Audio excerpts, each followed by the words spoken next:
ইফতার আইটেমের আজকের পর্বে চিকেন দিয়ে একটা মজার কাবাব বানিয়ে দেখাচ্ছি। তো ইফতারের সময় কাবাব আইটেম আমাদের খুব প্রিয়। আবার হচ্ছে এটাতে যেহেতু তেল মশলা কম থাকে, বাসায় বানানো স্বাস্থ্যের জন্যও ভালো। তো এইজন্য ১ম এ আমি ২৫০ গ্রাম চিকেন কিমা নিয়ে নিয়েছি। আমি গ্রাইন্ডারে গ্রাইন্ড করে নিয়েছি বুকের মাংসটা।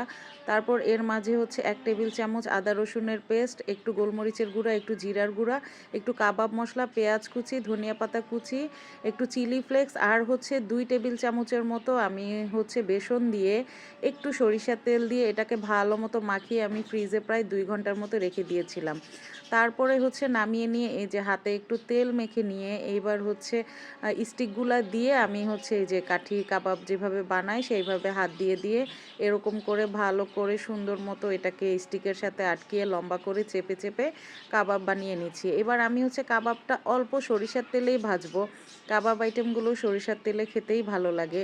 তো আপনারা চাইলে এভাবে বানিয়ে ডিপ ফ্রিজেও রেখে দিতে পারেন অনেক দিন। তারপরে যেকোনো সময় ইফতারের আগে বা নাস্তার সময় বের করে এটাকে একটু আস্তে আস্তে লো হিটে ভেজে নিবেন প্রায় ১৫ থেকে ২০ মিনিট। তারপরে দেখুন কি সুন্দর কাবাব হয়ে গেল।